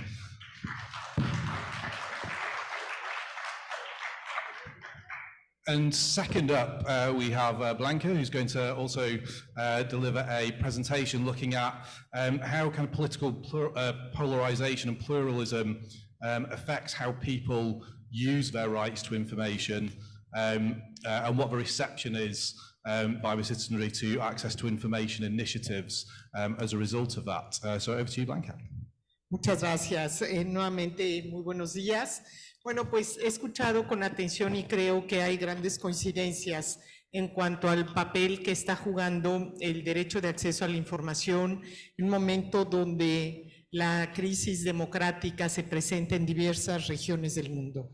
Hay que recordar, y simplemente contextualizando, en marzo de 2023 se llevó a cabo la segunda cumbre que tenía como objetivo en esta iniciativa pues analizar aquellos fenómenos, aquellos retos de la democracia, dentro de los cuales naturalmente buscaban promover a partir de la identificación de la problemática, la igualdad, la prosperidad, la paz, la justicia y el desarrollo sostenible. Y dentro de esta cumbre se advirtió que el fenómeno de la corrupción sigue estando presente y sigue erosionando y contribuyendo a que la desconfianza de la sociedad se incremente en sus autoridades y la falta de legitimidad también erosione y afecte esos objetivos y esas acciones. De ahí que lo mencionaba ya esta mañana en mi intervención inicial, es importante que reconozcamos que no puede haber gobiernos democráticos o no puede sobrevivir un sistema democrático en medio de la opacidad. Y pongo sobre la mesa algunos de los temas que estimo necesarios para resolver y para responder la pregunta que me planteas.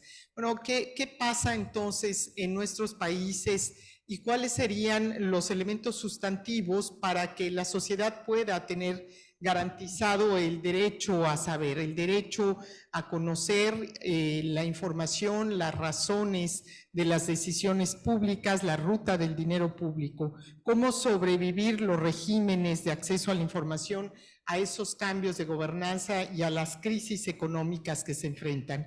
No es casualidad que después de la crisis sanitaria que enfrentamos en el mundo entero, empezó a crecer la desconfianza también en muchos países sobre las formas que adoptaron los gobiernos para atender la crisis sanitaria. En ese sentido, hubo también crisis de información y creo que lo mencionaba también esta mañana el presidente de Filipinas sobre el mar de desinformación que invadió a todas las regiones del mundo. La llegada y el uso de las nuevas tecnologías en la era digital no solamente ha traído beneficios importantes, sino que también lamentablemente ha ocasionado que crezca el nivel de desinformación porque no existe esta posibilidad de que la sociedad entera pueda tener las capacidades suficientes para determinar qué información es verdadera y qué información es falsa. No obstante ello, yo quiero plantear algunos escenarios que me parece que son importantes, que deben considerarse en nuestros países para garantizar el sistema de acceso a la información. Uno de ellos tiene que ver con el marco normativo.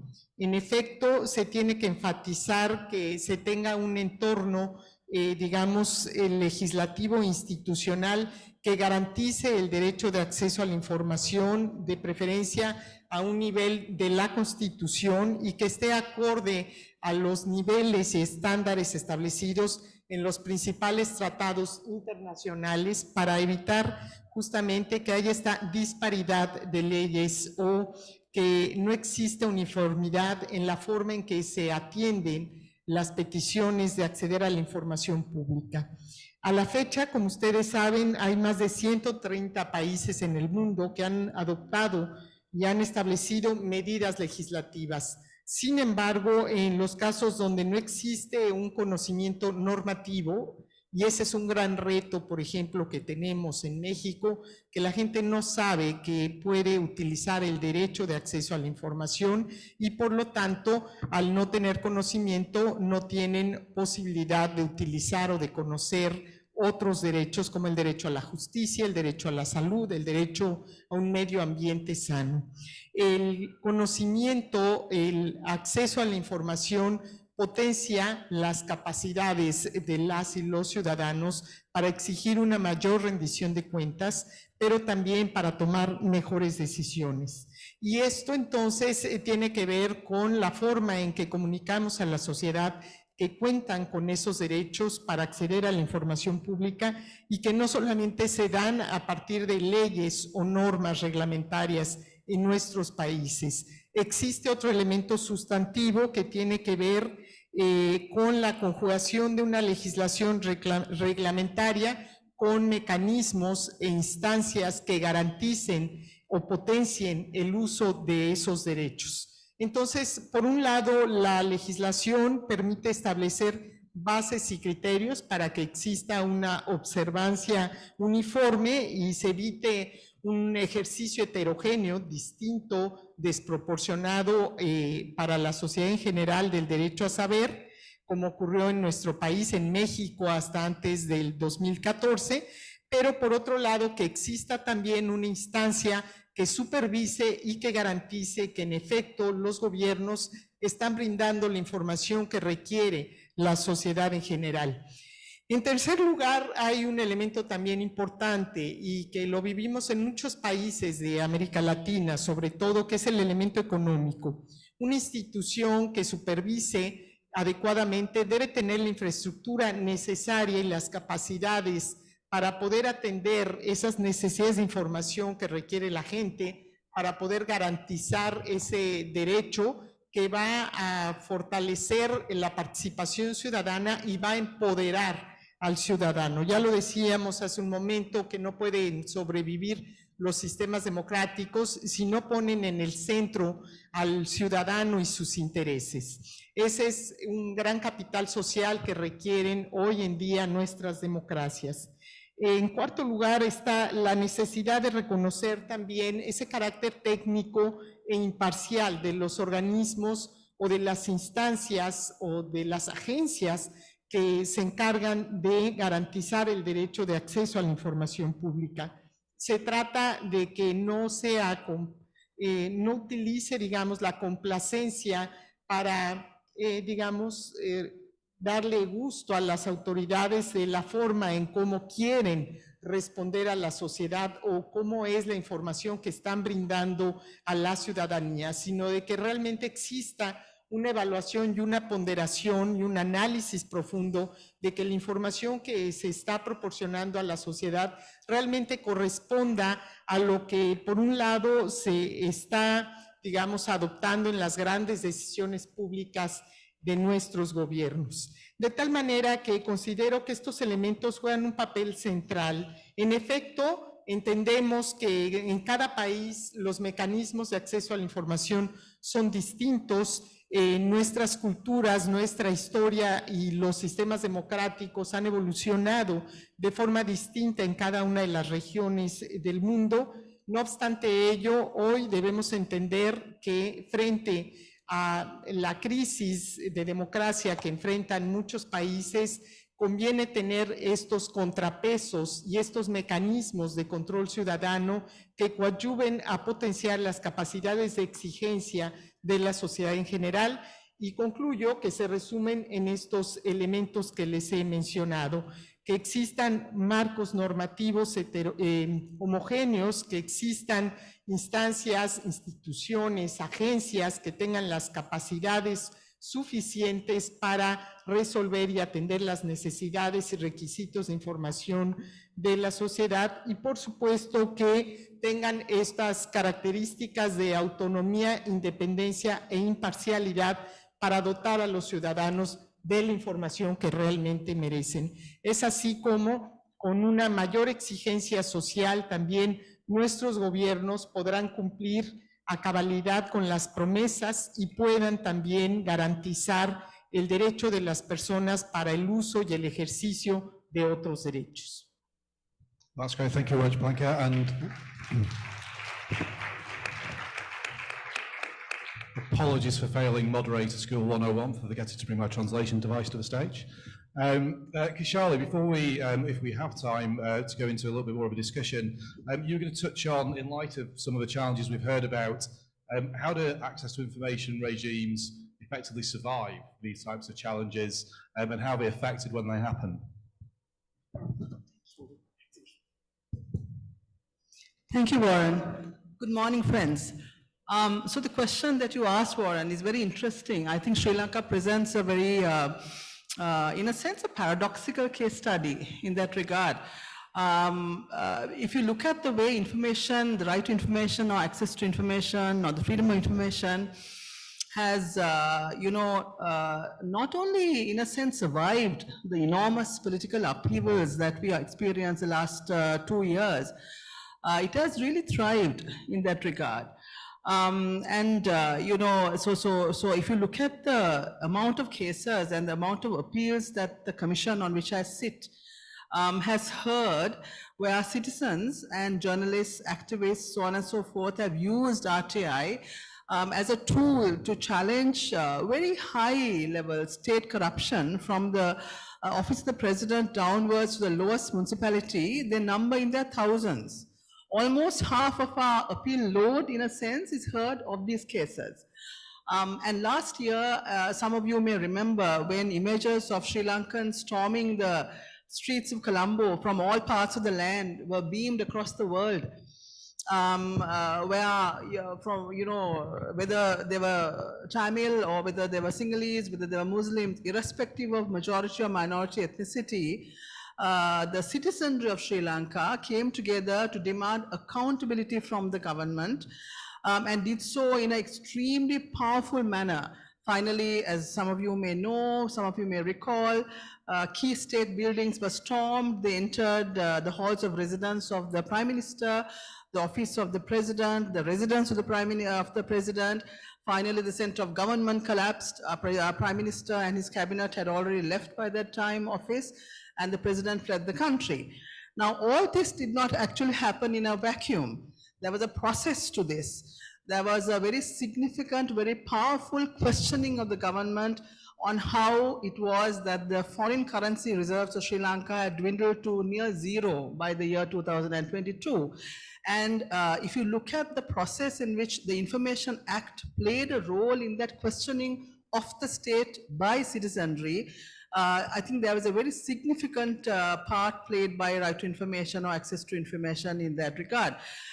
If you look at the cases that have been pivotal in that respect, I can talk for days on this, but I cannot, so I will limit myself to a few cases. A very significant, a very powerful focus of this campaign, of this struggle, and this struggle for Sri Lanka's right to information law was 14 years in the making. I collaborated on this as an activist lawyer and as a civil rights advocate, as a columnist, and I served on the first commission in Sri Lanka from 2017. Now we are on the second commission. So our hearts and our passions were in this law. We wanted to make this law powerful. We wanted to make the commission powerful. And if you look at the way the law itself has been structured, the fact of the independent commission, which we spoke of in the panel before, I think that's pivotal to this process, Warren. So if you look at the cases that have come up before the commission for the last 7 years, the recent cases challenging corruption, a very focal point has been looking at how politicians are transparent to their citizenry. And one important issue is the assets declarations of parliamentarians and whether they're disclosed to the public or not. Some of my own colleagues in South Asia get a bit surprised about this when we when I talk about how important this is to Sri Lanka, but because in many of the countries in South Asia and across the world, these are automatically declared to the public in terms of declaration of assets of politicians. In Sri Lanka, 1970s law makes it a criminal offense to disclose a declaration of assets of a politician. If you do that, you can get sent to jail. So very early on, two information requests by citizenry, by journalists, and by civil society activists challenged the parliament and challenged the office of the president. One, they asked for the list of members of parliament who had filed declarations of assets to parliament in adherence to that particular law. Second was they asked for the declaration of assets of the prime minister of the country, who is now the sitting president. In both these cases, the two public authorities refused to release the declaration of assets and the list of declarations of assets on the basis of one, parliamentary privilege. They said members of parliament are privileged, therefore they do not need to release this information. Two, they said privacy. These declarations contain private details of individuals, therefore they should not be released. And three, significantly, they said the right to information of Sri Lanka is subordinate or second to the 1970s law, which basically said that if you publish them, it will be an offense. Of course, the commission, we delivered two reasoned orders running to about 20-30 pages. And one important facet I think which we talked about in the panel earlier as well, is the deliberative process of the commission. In this commission, we do not hand down 1 or 2 page orders. They are very reasoned 15-20 page orders, sometimes as the case may be, because we felt it was important for that to happen to establish the legitimacy of the commission in the public eye. So in these two cases, very long orders were issued by the commission where we reasoned as to why they ought to be released in the public interest and why people ought to know about how transparent elected members of parliament are to the citizenry. And of course, both Parliament and the Office of the President resisted the Commission orders. They appealed to the Court of Appeal. In the Sri Lankan process, if you do not release information on a Commission order, there's an appeal directly to the Court of Appeal and then to the Supreme Court. They went to the Court of Appeal, and just last month, the Court of Appeal handed down an order affirming the Commission's decision on all points, and stated that the Commission was correct to order to release the declaration of assets of the politician, the list of the declaration of assets of politicians. They were correct, A, in dismissal of the parliamentary privilege objection. They were correct in dismissal of the privacy objection. And most importantly, they were correct in affirming the right to information law overrides the 1970s law, and that it was there was primacy in the information law in Sri Lanka. As importantly, the government, even before the Court of Appeal order was released, started a process of law reform, whereby now Sri Lanka has a draft law before the citizenry, where declarations of assets of politicians now become automatically public. So these are good example of how RTI fed and really it not only fed, it kind of initiated, it inspired that movement towards an anti-corruption law, which led to a very focal point of public unrest, the transparency of elected members of parliament to the citizenry. It led to that particular point being finally translated into law reform, into a legislative document. So that's just one example. And if I look at the number of other examples that come up in regard to how the RTI law in Sri Lanka has been used, the examples, as I said, are tremendous. They range from one instance where, for example, the building of the defense headquarters in Colombo was the building plan of the defense headquarters was asked for, along with a cabinet subcommittee report on corruption on the procurement process of building that particular headquarters. And in that regard, it was resisted initially by the Cabinet of Ministers, because the Cabinet of Ministers had issued a Cabinet subcommittee report on the alleged corruption, and one of the documents asked for was that Cabinet subcommittee report. Now, when the matter came to the Commission used the power of inspection of the documents. We have the power in Sri Lanka to look at a document when a public authority declines to release the document, and we have the power to examine the document to ascertain whether the refusal is correctly done on the objection raised by the government. So in this case, because the matter concerned the building of the defense headquarters, the government of Sri Lanka said that they cannot give that information on national security reasons. Now, we called for the report, we examined the report, and we found that there was no national security implications in the report. And we said this concerns a pure matter of corruption in procurement. And therefore, we do not find national security impinges on the matter in any sense substantively. Quite amusingly, the Cabinet then appointed a subcommittee to look into the Commission decision, to ascertain whether the Commission decision was proper in law. And the Attorney General was summoned before the Commission. So there was a back and forth, to and fro, a very tense kind of process. And finally, the Cabinet accepted the Commission decision and released the information in question.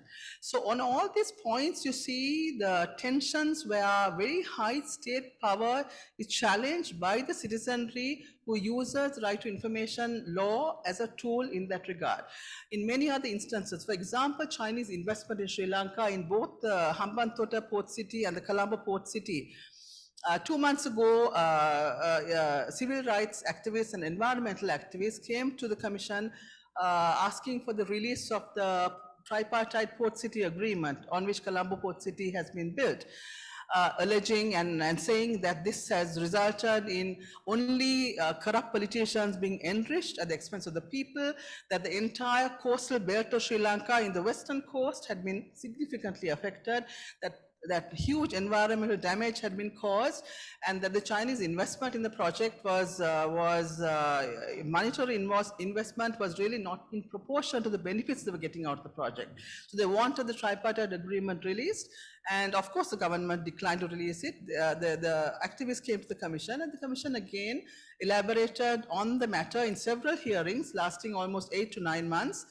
And we finally delivered an order stating that this must be released because of the public interest factor. And we do not find any of the exemptions in the Right to Information Act resisting or being a bar to the release of the information. So in that particular instance, which was the order was delivered 2 months ago, they've gone to the Court of Appeal on this. And one factor that I must also point to, which I think was raised in the morning panel, in the panel before us, is the appeal process. Now, this takes, in Sri Lanka, it takes almost 4 to 5 years. And basically what happens is that then the information process gets delayed, gets jeopardized, and finally there is a significant impact or a negative impact really on the release of information. So these are some of the cases that I would like to mention in this regard, and I, of course, yes, in the discussion we would like to elaborate on this. Thank you. Thank you very much, Charlene. I have questions for each of you, but I've also had the wrap-up signal, and I'm conscious that we're the session against lunch. So I will moderate myself and tell myself to shut up. But actually, I think what that's done is set us up really nicely for some of the discussions we're due to have this afternoon, particularly in relation to COVID, Blanca, which I know you mentioned as well, and what impact that's had on each of our kind of countries and regions in relation to transparency, and how that's possibly had some positive effects and some negative effects. And Julia, I think the war in Ukraine has opened up a whole host of issues that hopefully we'll get a chance to explore a little bit in some of the breakout sessions later on. But otherwise, I will wrap up and I will just ask everyone to give the panel a final round of applause. Thank you very much. Thank you.